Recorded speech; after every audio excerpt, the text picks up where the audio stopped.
So this is how my day started. आणि आज आत्तू माझा बर्थडे असून माझ्यापेक्षाही जास्त शॉपिंग करून आलेली. आणि इथं ओवीला माझ्या प्रेम उतू जात होतं. त्यानंतर ओवी पाव आणायला गेलेली, पण पाव आणायचा तरीका थोडा कॅज्युअल होता ओवीचा. त्यानंतर ओवीने मला संध्याकाळी मॅगी करून दिली, ती खाल्ली. आणि काकी आलेल्या पाव भाजी करायला संध्याकाळला. मी फटाफट रेडी झाले. माझा ड्रेसचं थोडं अल्ट्रेशनचं काम होतं ते करायला. त्यानंतर मी ड्रेस टाकला अल्ट्रेशनला आणि मी जाऊन बसले साक्षीताईकडे.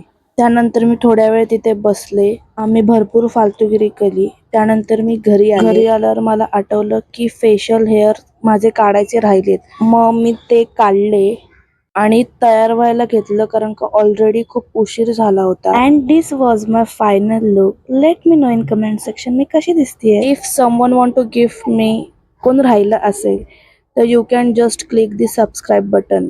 ते माझ्यासाठी खूप मोठं गिफ्ट असेल. देन त्यानंतर सगळ्यांनी माझी ओवाळणी केली आणि मग मी केक कट केला. आणि त्यानंतर माऊचा व्हिडिओ कॉल आलेला. मग तिच्यासोबत एक फोटो क्लिक केला व्हिडिओ कॉलवरच.